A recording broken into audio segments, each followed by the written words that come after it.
You think your boss's power comes from their title. That's the surface story. The real power is quieter, messier, and actually learnable. Stay to the end, and I'll hand you the exact scripts and routines that make you harder to mess with. Most people don't understand power at work because it doesn't look like power.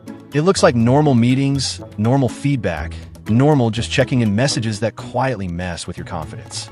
You don't feel attacked, you feel tired, confused, and behind. That's not an accident. Power works best when it hides inside how things are done around here. The first type is workload power. Your boss can assign, stack, or withhold work. You get more because you're trusted. Translation, you absorb chaos so others stay comfortable.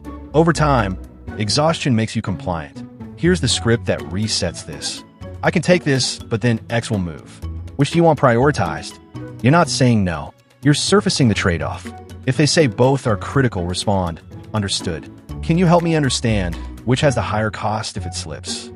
Do this 3 times, and they'll stop reflexively dumping everything on you. And here's the weekly routine. Every Friday, spend 10 minutes writing down what you did, what moved, and what's blocked. Not for them, for you. When someone tries to rewrite history, you've got a timeline. The second type is evaluation power. Your boss controls the scorecard, and the rules can change mid-game. 1 quarter at speed. Next, it's polish. Then suddenly it's leadership presence, which no one can explain, but everyone pretends to recognize. Here's the framework that kills this game. At the start of any project, send this exact script. If this goes well, what specific outcome should I optimize for? Speed, thoroughness, stakeholder buy-in, or something else? And what does good look like in measurable terms? Write down the answer. Forward it back to them in writing. Now you've locked the definition of success before they can move it. When a project ends, you reference that exact message. Most people skip this step because they think it looks needy. It's not. It's called managing up, and the people who do it get promoted while you get feedback. The third type is access power. Who gets invited? Who hears things early? Who's in the room when decisions actually form? The real work happens before and after the formal meeting. Here's how you earn access without begging for it. Make yourself useful to the decision, not just present for it. Use this script. I can give a 2-minute update on X, so we don't have to revisit this later. You're not asking to be included. You're offering to prevent waste. Access follows usefulness, not loyalty. And here's the checklist for staying in the room once you're there. Bring 1 data point no one else has. Ask 1 clarifying question that tightens the discussion, and offer 1 next step before the meeting ends. 3 moves. Do that twice, and you'll get invited again. The fourth type is information power. Your boss knows things you don't. Timelines, priorities, political landmines. And they control when that information reaches you. You're always reacting instead of setting the pace. Here's the daily routine that fixes this.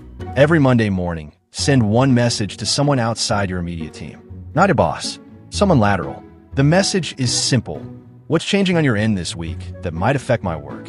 Do this for 3 weeks, and you'll start hearing things before your boss mentions them. Information flows sideways faster than it flows down.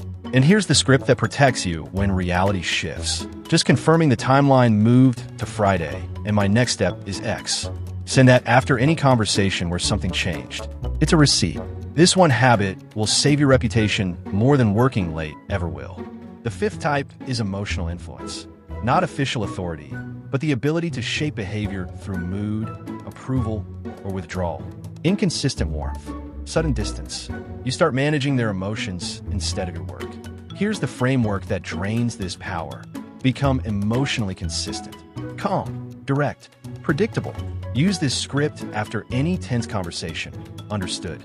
I'll adjust and update by Thursday. No over-explaining. No apologies for things you didn't do wrong. Calm is threatening to people who rely on volatility. And here's the rule. Never give a same-day response to an emotionally charged message. Wait 4 hours minimum. Then respond with facts and next steps, not feelings.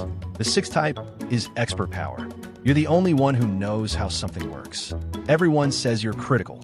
What they mean is, we can't move you without paying. That's not security. That's a ceiling. Here's the move. Deliberately spread your knowledge. Use this monthly routine. Pick 1 thing only you know and create a simple guide. A checklist, a 5-step walkthrough. Then teach 1 other person. When someone says, we need you for this, your script is, I'll handle it this time, and document the process so it's not dependent on me going forward. You're not making yourself replaceable. You're making yourself promotable. The seventh type is narrative power, the ability to define who you are when you're not in the room. Reliable, great executor, not quite ready. These labels stick hard. Here's the weekly habit.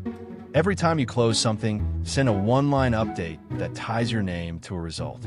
This reduced errors by 18% and cut response time in half. You're not bragging, you're reporting.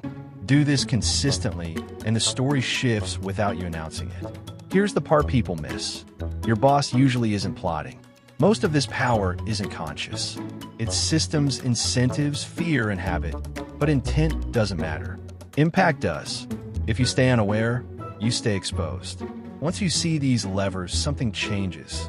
You stop thinking you're bad at work when you were just bad at navigating influence. And influence is learnable. You start building your own power quietly. Information, clarity, access, energy, emotional steadiness, shared knowledge, and a clean narrative. Use this immediately. Try one this week. The shift is faster than you think.